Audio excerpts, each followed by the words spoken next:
Well, this week we had, I think, perhaps the best commentaries made by any of our readers from David Feinberg, and he raised a number of very interesting questions, and he also suggested the need for trade unions to change with the changing times. And I agree, because trade unions have been very slow to adapt to the new global realities.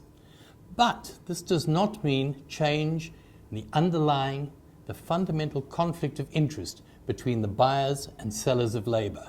That will remain unchanged. It has to be, because the interests are diametrically opposed within a competitive system, as is the race to the bottom in terms of employers always looking to find the cheapest possible means of production, any kind of production, whatever.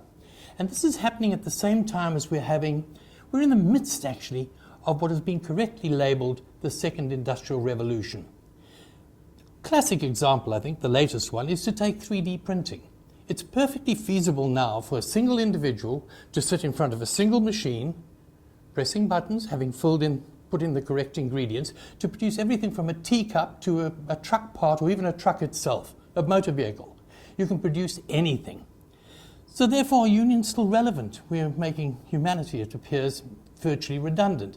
Of course they are, but only if they are truly independent and become what they should really be, the voices and the representatives of the majority of people who happen to survive by selling their labour. So they are critical. Now, this doesn't in any way detract from the fact that unions have, over the years, been to the forefront of various campaigns. I mean, they even put up the unions in South Africa.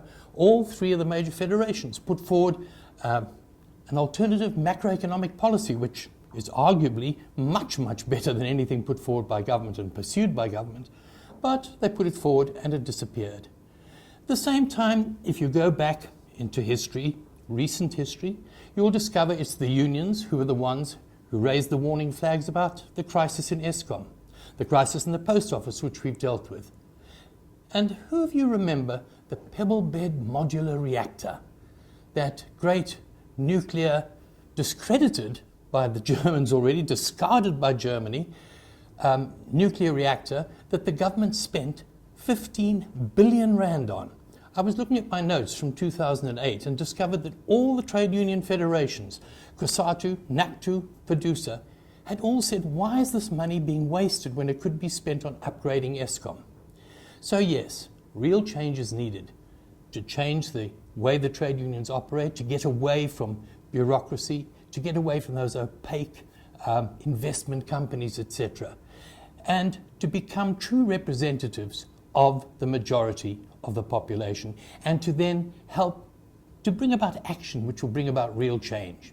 And this is what I think I'll look at in my Inside Labour column, which you can read on this platform, Fin24, tomorrow, and on Sunday on page 2 of the business section of City Press. And of course, because this is so vital, and I thank David Feinberg in particular for pushing me in this direction, it is so vital that we need some really sensible, solid comments, questions, and perhaps some answers. And you know where to send them. It's editor@fin24.com. That's editor@fin24.com. And for this week, that's all from me. Cheers.